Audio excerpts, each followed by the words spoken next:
अस्सलामुअलैकुम नाजरीन, आप देख रहे हैं उर्दू पॉइंट और प्रोग्राम चट कॉर्नर में। मैं हूं आपकी होस्ट ज़ोफ़र नकवी। प्रोग्राम में हम सबसे पहले शामिल करेंगे पाकिस्तानी शोबिज़ इंडस्ट्री के हवाले से खबरें। नाज़रीन, फवाद खान और माहिरा खान की पहली film the legend of Maula Jatt का पहला ट्रेलर रिलीज़ कर दिया गया है। फिल्म में फवाद और माहिरा के साथ साथ हमजा अली अब्बासी, हुमायूमा मलिक, शफकत चीमा, गौहर रशीद, फारिस शफ़ी, नैयर एजाज, साइमा बलोच और अली अजमत समेत दीगर अदाकार नजर आएंगे।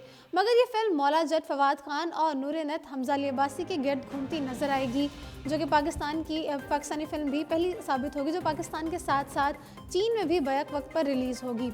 नाज़रीन, बॉलीवुड में 1979 में फिल्म मौला जट रिलीज़ हुई थी, जिसने ना सिर्फ कामयाबी के नए रिकॉर्ड्स कायम किए थे, बल्कि उस फिल्म को आज तक पाकिस्तानी फिल्म इंडस्ट्री की कामयाब तरीन फिल्म करार दिया जाता है। इस चीज़ को मद्देनज़र रखते हुए नामवर हिदायतकार बिलाल लाशारी ने फिल्म का सीक्वल बनाने का फैसला किया। हिदायतकार ने फिल्म इंडस्ट्री के सुपरस्टार की जोड़ियों को कास्ट किया ताकि फिल्म के सीक्वल को नई बुलंदियों तक पहुंचाया जा सके। माजी की फिल्म में लेजेंडरी अदाकार सुल्तान राही और मुस्तफ़ा कुरैशी ने मरकज़ी किरदार अदा किया था और अब उनकी जगह फवाद खान और हमजा अली अब्बासी लेंगे, जबकि फिल्म में माहिरा खान और हुमायूमा मलिक को भी शामिल किया गया है।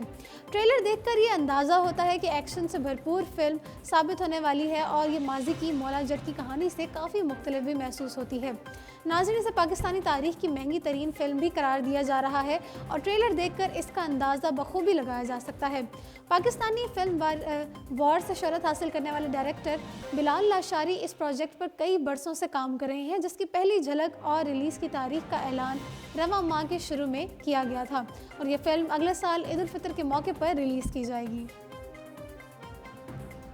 नाज़रीन, पाकिस्तानी फिल्म इंडस्ट्री के लिए साल 2018 बिजनेस और मयार के हवाले से हमेशा याद रखा जाएगा। इस साल की तमाम पाकिस्तानी फिल्मों ने सिर्फ 150 स्क्रीन से 250 करोड़ रुपयों से ज़्यादा का रिकॉर्ड बिजनेस किया है। जवानी फिर नहीं आनी 2 साल की ही नहीं बल्कि तारीख की सबसे कामयाब तरीन फिल्म करार पाई। इस फिल्म ने पहली बार 50 करोड़ का संगे मील अबूर किया और दुनिया भर में 65 करोड़ से ज़्यादा का बिजनेस किया। इस साल अली ज़फ़र ने फिल्म तीफ़ा इन ट्रबल से अपनी पहली पाकिस्तानी फिल्म रिलीज़ की और फिल्म ने अपने गानों और एक्शन से बगैर ईद और छुट्टियों की मदद के बगैर ही कामयाबी के नए रिकॉर्ड्स बनाए हैं और पाकिस्तान की सबसे बड़ी और कामयाब एनिमेटेड फिल्म डोंकी किंग ने न सिर्फ बॉक्स ऑफिस पर रिकॉर्ड बनाए बल्कि मार्केटिंग, न्यूज़ और यूट्यूब पर भी अपना राज कायम किया। फिल्म ने मुल्क भर में 24 करोड़ से ज़ायद का बिजनेस किया। 2018 में द लेजेंड ऑफ अल्लाह यार और 3 बहादुर का तीसरा हिस्सा भी रिलीज़ हुआ और इन दोनों फिल्मों की क्वालिटी भी बहुत अच्छी थी। ड्रॉनी फिल्म परी इस साल दोबारा रिलीज़ हुई और इस फिल्म को बॉलीवुड की परी की वजह से काफ़ी हाइप मिली और इस साल 3 वुमेन ओरिएंटेड फिल्में पिंकी मेम साहब, केक और मोटरसाइकिल गर्ल भी रिलीज़ हुई। पाकिस्तान की 2 बड़ी सुपरस्टार महविश हयात और माहिरा खान की फिल्में ईद पर रिलीज़ होने के बावजूद ज़्यादा नहीं चल सकी और उनसे ज़्यादा माया अली को पसंद किया गया। आइटम नंबर होने के बावजूद हमजा ने यू टर्न लेकर जवानी फिर नहीं आनी 2 में स्पेशल अपीयरेंस दी, लेकिन उनकी फिल्म परवाज़ है जुनून, जिसमें अहद रज़ा मीर और हानिया आमिर ने भी ज़बरदस्त परफॉर्मेंस दी, साल की दूसरी कामयाब तरीन फिल्म करार पाई। 2018 में फ्लॉप होने वाली फिल्मों में आज़ाद और आज़ादी दोनों शामिल थीं और इसके साथ शोर शराबा और जैकपॉट भी नाकाम हुई और इस साल की सबसे पहले रिलीज़ होने वाली फिल्म पर्ची ने बॉक्स ऑफिस पर बड़ी कामयाबी हासिल की और ऐसा आगाज़ किया जिसके बाद 2018 पाकिस्तानी फिल्म इंडस्ट्री के अहम सालों में से एक साल बन गया। जंगली हयात पर मबनी एनिमेटेड फिल्म अल्लाह यार द लेजेंड ऑफ मारखोर ने जनूबी एशिया बैनुल-अक़वामी फिल्म फेस्टिवल में बेहतरीन फीचर फिल्म का अवार्ड जीत लिया। एनिमेटेड फिल्म ने ये दूसरा अवार्ड अपने नाम किया है जो कि south Asian international film festival में व्यूअर्स डिमांड यानी कि नाजरीन की राय पर दिया गया है। कबल अज़ीं इसे फिल्म एक और अवार्ड में भी बराए मौजूद टेक्नोलॉजी से भी नवाजा जा चुका है और फिल्म की टीम ने सोशल मीडिया पर इस बात का ऐलान करते हुए मद्दाहों को मुबारकबाद का पैगाम दिया और कहा है कि पाकिस्तान की इज़्ज़त में इजाफे से हम सब बहुत खुश हैं और हम उस फ़र्द के शुक्रगुजार हैं जिसने हमें मोहब्बत और हिमायत दी। नाज़रीन, फिल्म की कहानी अज़ीज़ ज़ुहैर खान ने लिखी है और जबकि पाकिस्तान के शुमाली इलाकों के पस मंज़र में पेश की गई है। फिल्म का मरकज़ी किरदार अल्लाह यार एक बच्चा है जो कि एक शिकारी से मारखोर को बचाकर उसके घर तक पहुंचाता है। फिल्म का मकसद खुसूसन बच्चों में जंगली हयात के तहफ़्फ़ुज़ का शऊर फराहम करना था और ये मौजू पाकिस्तान में बहुत कम ज़ेर बहस आता है। मजबूत स्क्रिप्ट और उम्दा एनिमेशन के साथ ये फिल्म बहुत मकबूल हुई और सब बड़ी तादाद में देखा गया। अब ज़रा रुख करते हैं बॉलीवुड का। बॉलीवुड अदाकार आदित्य रॉय कपूर ने इंस्टाग्राम ज्वाइन कर लिया है। भारतीय ज़राए अबलाग के मुताबिक अदाकार आदित्य रॉय कपूर ने इंस्टाग्राम ज्वाइन करने का ऐलान अदाकार वरुण धवन की जानिब से शेयर की गई एक मज़ाहिया वीडियो में किया, जिसमें वो बता रहे हैं कि आज के दौर में इंस्टाग्राम बहुत ज़रूरी हो गया है और बतौर अदाकार मुझे अपनी फिल्मों और ख़ुद को आगे बढ़ाने के लिए तशहीर करना होती है, लिहाजा मैं आ गया हूँ और रोज़ाना इंस्टाग्राम पर वीडियो शेयर करूँगा। आदित्य रॉय कपूर फिल्म साज करण जौहर की नई फिल्म कलंक में भी दिखाई देंगे।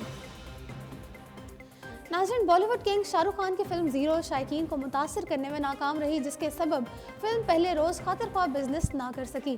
भारत में बॉलीवुड के बादशाह का खिताब पाने वाले शाहरुख खान का सितारा इन दिनों गर्दिश में है और गुज़श्ता कई सालों में वो एक भी ब्लॉकबस्टर फिल्म देने में नाकाम रहे।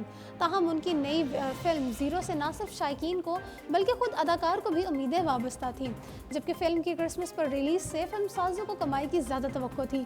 ताहम किंग खान एक बार फिर शायकीन को मुतासर करने में नाकाम दिखाई दिए और भारतीय तजिया निगार तरुण आदर्श ने गुज़श्ता रोज़ फिल्म के रिलीज़ के चंद घंटों बाद ही समाजी राब्ते की वेबसाइट पर ट्वीट के जरिए फिल्म को नाकाम और मायूस कुन करार दिया था और अब एक और ट्वीट के जरिए उन्होंने अपनी बात का सबूत भी दे दिया, जिसमें उन्होंने फिल्म के पहले रोज़ की कमाई का रिकॉर्ड बताया है।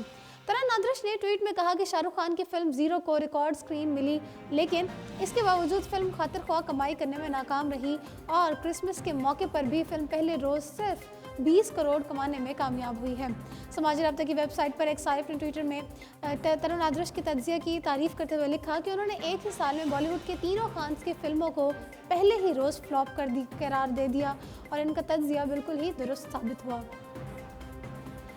नाज़रीन, चीन की एक यूनिवर्सिटी में बॉलीवुड अदाकार आमिर खान की आमद का सुनकर हज़ारों तलबा पहुंच गए, जिस पर यूनिवर्सिटी इंतज़ामिया ने प्रोग्राम को मनसूख कर दिया। मीडिया रिपोर्ट के मुताबिक फिल्म ठग्स ऑफ हिंदुस्तान की भारत में नाकामी के बाद आमिर खान इन दिनों फिल्म की तशहीर के लिए चीन में मौजूद हैं। ताहम अदाकार को चीन की एक यूनिवर्सिटी में फिल्म की तशहीर की इजाज़त नहीं मिली और ऐन मौके पर तकरीब मनसूख हो गई।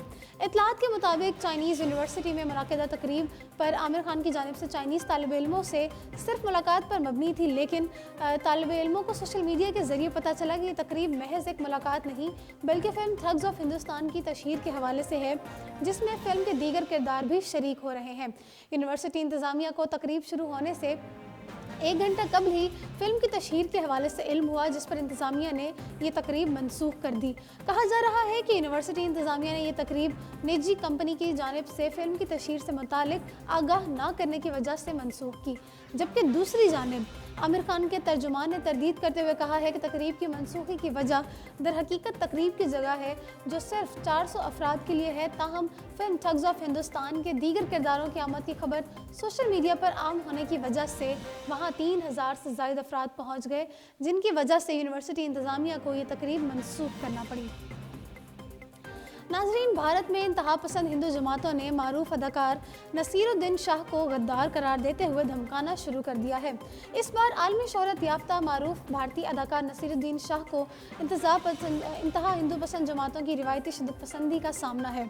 इंतहा पसंद हिंदू जमातें अदाकार के सच पर मबनी बयान आने पर आपे से बाहर हो गईं और दुनिया भर में भारत का नाम रोशन करने वाले अदाकार नसीरुद्दीन शाह को मुल्क का गद्दार करार दे दिया और धमकियां देने पर उतर आईं। अदाकार नसीरुद्दीन शाह ने भारतीय इंतहा पसंदों के जवाब में कहा है कि मैं भी भारतीय शहरी हूँ और एक फ़िक्रमंद भारतीय की हैसियत से मुझे अपने मुल्क के बेहतर मुस्तकबिल के बारे में है जो बेहतर लगा वो मैंने कह दिया। अदाकार नसीरुद्दीन शाह ने गुज़श्ता रोज़ एक इंटरव्यू में कहा था कि भारत में रहकर वो अपने बच्चों के लिए फ़िक्रमंद है, क्योंकि यहाँ गाय की जान भी पुलिस एहलकारों की जान से ज़्यादा कीमती है। वाज़ेह रहे कि रवा माह उत्तर प्रदेश के एक नवाही इलाके में गाय ज़िबा होने पर मोतशिल हजूम ने मुजाहिरीन को मुंतशिर करने के लिए आने वाले पुलिस गाड़ी पर हमला करके एक इंस्पेक्टर को हलाक जबकि एक को ज़ख्मी कर दिया था। बॉलीवुड बार्बी डॉल कतरीना कैफ ने कहा है कि गुज़श्ता 10 साल से किसी मर्द ने डेट पर चलने के लिए नहीं कहा। एक इंटरव्यू के दौरान उन्होंने इंकशाफ किया था कि गुज़श्ता 10 साल से उन्हें किसी मर्द ने या लड़के ने डेट पर चलने के लिए नहीं कहा। कतरीना कैफ ने अगरचा इस पर अफसोस का इजहार नहीं किया, ताहम उन्होंने बताया कि गुज़श्ता एक दहाई से किसी ने भी उन पर डेट पर चलने का नहीं पूछा। अदाकारा ने यह नहीं बताया कि उन्हें डेट की ऑफ़र ना किए जाने की क्या वजह हो सकती है। ताहम उनके साथ इंटरव्यू में बैठी अनुष्का शर्मा ने कहा कि लड़के उनसे डरते होंगे। अनुष्का अनुष्का शर्मा ने वजाहत की कि कटरीना कैफ की शख्सियत ऐसी लगती है कि मर्द उन्हें डेट करने की पेशकश करने से ही डर गए होंगे। इंटरव्यू में बैठे हुए शाहरुख खान ने भी अगरचे अनुष्का शर्मा की बात से इत्तफाक किया, ताहम उन्होंने मौके को गनीमत जानते हुए कटरीना कैफ को डेट पर चलने की पेशकश भी कर दी। शाहरुख खान ने हीरो की तरह कटरीना कैफ को डेट पर चलने की पेशकश की और कहा कि वो दिल्ली में उनके साथ एक साथ डेट पर जाएंगे, और शाहरुख खान ने कहा कि वो डेट के दौरान खाने पीने के अलावा हर वो काम करेंगे जो कि कटरीना कैफ चाहेंगी। बॉलीवुड अदाकार रणवीर सिंह ने कहा है कि उनकी बीवी दीपिका पादुकोण बाहर तो सुपरस्टार हैं, लेकिन घर में आम और सादा हुलिये में रहती हैं। भारतीय ज़राए अबलाग के मुताबिक अदाकार रणवीर सिंह का अपने हालिया इंटरव्यू में कहना था कि दीपिका पादुकोण और मेरा रिश्ता ग्लैमर और कैमरे की चकाचौंध से मावरा बिल्कुल एक आम से अंदाज में आगे बढ़ा है।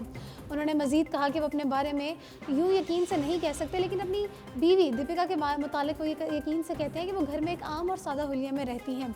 उन्होंने कहा कि वो बाहर तो एक सुपरस्टार हैं, लेकिन आप उन्हें घर में देखेंगे तो बिल्कुल हैरान रह जाएंगे। अब जरा रुक करते हैं हॉलीवुड का। हॉलीवुड की तख्लीकाती science fiction super hero film Aquaman ने भारत में रिलीज़ के एक हफ्ते में 37 करोड़ का बिजनेस कर लिया है। ज़राए अबलाग के मुताबिक जेम्सी वॉन की हिदायतकारी में बनने वाली तख़य्युलाती science fiction super hero film Aquaman 14 दिसंबर को भारत में रिलीज़ की गई, जिसने एक हफ्ते में अब तक 39 करोड़ रुपए कमा लिए हैं। फिल्म में अदाकार जेसन मोमोआ ने एक्वामैन का किरदार अदा किया है, जबकि फिल्म की दीगर कास्ट में amber bird, William DeFi, Nicole Kidman, Patrick Wilson और डॉल्फ लूंग्रेन शामिल हैं। तो जी नाज़रीन, इसी के साथ प्रोग्राम चिट चैट कॉर्नर पहुंचता है अपने ख़िताम को। मुझे दीजिए इजाज़त और देखते रहिए उर्दू पॉइंट।